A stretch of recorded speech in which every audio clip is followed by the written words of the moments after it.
Hello everyone, আসসালামু আলাইকুম। এই সুন্দর নেক ডিজাইনটা যদি তোমরা শিখতে চাও তাহলে ভিডিওটা স্কিপ না করে পুরাটা দেখবা। যদি এই ভিডিওটা মনোযোগ দিয়ে দেখো তাহলে কিন্তু তুমিও পারবা এই সুন্দর গলার ডিজাইনটা শিখতে।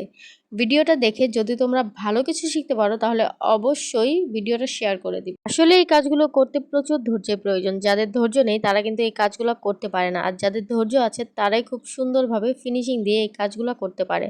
তো সুন্দর এই গলাটা ডিজাইন করার জন্য প্রথমে তুমি তোমার গলার মাপ দিয়ে নিবা যতটুকু ডিপ রাখতে চাও। তারপর গলা বডির উপরে জয়েন দিয়ে দিবা, আর জয়েন দেওয়ার সময় খেয়াল রাখবা 1/2 ইঞ্চি কাপড় যেন ভিতরে যায়। তার থেকে বেশি গেলে কিন্তু কাপড়টা পরে শর্ট পড়ে যাবে। আর তারপর এভাবে ছোট ছোট করে কাট করে নিবা, এতে কিন্তু গলার ফিনিশিং অনেক সুন্দর হয়। তারপর গলাটা সুন্দর করে বসানোর জন্য আয়রন করে নিতে পারো অথবা হাতের সাহায্যেও বসাতে পারো। আর তারপর যদি কুচি দিতে চাও তাহলে 1 ইঞ্চি অথবা 1.5 ইঞ্চি কাপড় নিয়ে চিকন করে হ্যাম করে নিবা। আর হ্যাম করার জন্য কিন্তু আলাদা ফিট পাওয়া যায়, ওই ফিটগুলা কিন্তু তোমরা যে কোনো সুতার দোকানে পেয়ে যাবা। আর চিকন করে হ্যাম করলে কিন্তু এই কুচিটা অনেক সুন্দর হবে। আর তারপর কুচিটা দিয়ে নিবা এভাবে। এই গলার মেইন সৌন্দর্য কিন্তু এই কুচিটা। তোমরা চাইলে লম্বা একটা শিলি দিয়ে একটা সুতা আলাদা করে এভাবে টেনে টেনে কুচিটা করে নিতে পারো। এভাবে কুচিটা করলে অনেক সুন্দর হয়। আর ওইভাবে কুচি করলে কাপড় অনেক বেশি লাগে, এভাবে করলে অল্প কাপড়ের মধ্যে সুন্দর গর্জিয়াস কুচি হয়ে যায়। আর তারপর তোমরা এইভাবে সেলাইটা করে নিবা। আর তোমাদের যাদের টেলার্সে কাজ শেখার অনেক আগ্রহ আছে তারা কিন্তু আমাকে ফলো দিয়ে রাখতে পারো। আর এই ভিডিওটা দেখে যদি তোমরা বানাতে চাও তাহলে কিন্তু এই ভিডিওটা অবশ্যই শেয়ার করে রাখবা। যখন তোমরা বানাবা এটা দেখে বানাতে পারবা।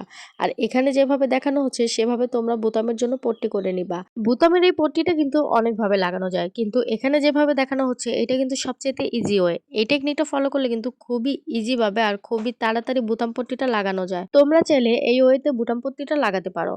আর কোনো কাজই আসলে কঠিন না। আমরা যদি মনে করি কঠিন তাহলেই কিন্তু অনেক কঠিন। আর সব কাজেরই একটা প্র্যাকটিসের বিষয় আছে। যেকোনো কাজ একবার দেখলেই সেটা পারা যায় না। অনেকবার প্র্যাকটিস করতে হয়। আর যারা নতুন আছো তারা কখনোই হতাশ হবে না। আস্তে ধীরে কাজ করতে থাকবা, শিখতে থাকবা। দেখবা একটা সময় গিয়ে তোমার কাজও অনেক বেশি সুন্দর হবে। আমার এই ভিডিওটা তোমরা কে কোন জায়গা থেকে দেখছো অবশ্যই আমাকে জানাবা। আমিও দেখতে চাই কোন জেলা থেকে আমার ভিডিওটা বেশি দেখে। তোমরা অনেকেই আছো আমার ভিডিও দেখো কিন্তু কোনো কমেন্টস করো না, লাইক করো না। কেন ভাই? কমেন্টস বা লাইক করলে কি কোনো সমস্যা? তোমরা যারাই ভিডিও দেখো না কেন অবশ্যই কমেন্টস করবা, একটা লাইক করে যাবা। জানি অনেকেই ব্যস্ত থাকো, তবুও একটু সময় বের করে কমেন্টস করে যাবা। একটা কাপড় যতই কম দামি অথবা নরমাল হোক না কেন তুমি যদি সুন্দর করে বানাতে পারো তাহলে কিন্তু ওই ড্রেসটা হয়ে উঠতে পারে অনেক দামি ড্রেস। আর তোমরা যদি আমার ভিডিও দেখে কমেন্টস না করো তাহলে আমি কিভাবে বুঝবো তোমরা আমার ভিডিও দেখে কি শিখতে পেরেছো?